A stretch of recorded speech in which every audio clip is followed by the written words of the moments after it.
পাবনা ঢাকা মহাসড়কের সাঁথিয়া উপজেলার পূর্ব বনগ্রাম এলাকায় বাস ট্রাকে সংঘর্ষে ৩ জন নিহত হয়েছেন। এই ঘটনায় আহত হয়েছেন আরও অন্তত ১০ জন। শুক্রবার ভোর ৫:৩০টার দিকে এই দুর্ঘটনা ঘটে। জানা গেছে, নারায়ণগঞ্জ থেকে যাত্রীবাহী পাবনা এক্সপ্রেস নামের একটি বাস পাবনার দিকে যাচ্ছিল। বাসটি পূর্ব বনগ্রাম এলাকায় আসলে বিপরীত দিক থেকে আসা পাথর বোঝায় একটি ট্রাকের সাথে সংঘর্ষ হয়। এতে ঘটনাস্থলেই বাসের ৩ জন যাত্রী নিহত হন।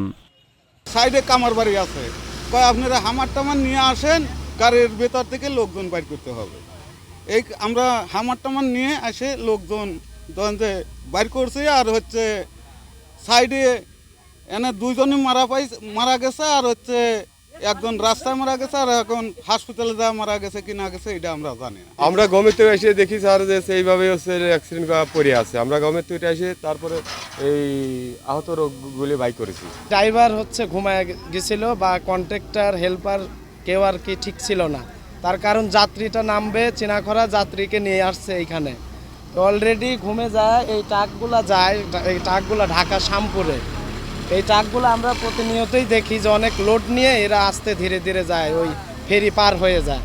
কিন্তু এই সম্পূর্ণ দোষ এই পাবনা এক্সপ্রেসের ড্রাইভার ফুল ঘুমে যায়, মেরে দিয়েছে। এখন 5 জন না 3 জন অলরেডি স্পট ডেড। খবর পেয়ে সাঁথিয়া থানা পুলিশ সেখানে উপস্থিত হয়। নিহতদের উদ্ধার করে আহতদের পাবনা জেনারেল হাসপাতালে ভর্তি করা হয় তাদের তত্ত্বাবধানে। বাসের চালক ঘুমিয়ে থাকায় এই দুর্ঘটনা ঘটে বলে জানিয়েছে পুলিশ।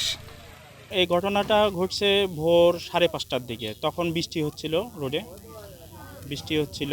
তো যখন দুর্ঘটনাটা ঘটে ঠিক 5 মিনিট পরে আমাদের মাদপুর হাইওয়ে পুলিশ যে ডিউটিরত অফিসার ফোর্স আছে সঙ্গে সঙ্গে আমাদের স্পটে উপস্থিত হয়েছে। উপস্থিত হওয়ার সাথে যারা আহত হয়েছে তাদেরকে আমরা উদ্ধার করছি। আহত থাকা অবস্থায় 2 জন ব্যক্তি আর কি স্পটে মারা গেছে। 2 জনকে আমরা স্পটে নিহত পাইছি।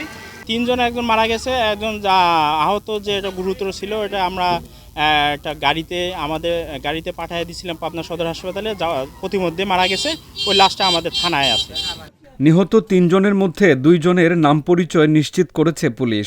তারা হলেন পাবনার সুজননগর উপজেলার শান্তিপুর গ্রামের মৃত হাশেম মোল্লার ছেলে আবেদ আলী ও সাঁথিয়া উপজেলার আতাইকুড়া কালীদরপাড়া গ্রামের মৃত ইয়াদ আলীর ছেলে মনসুর আলী।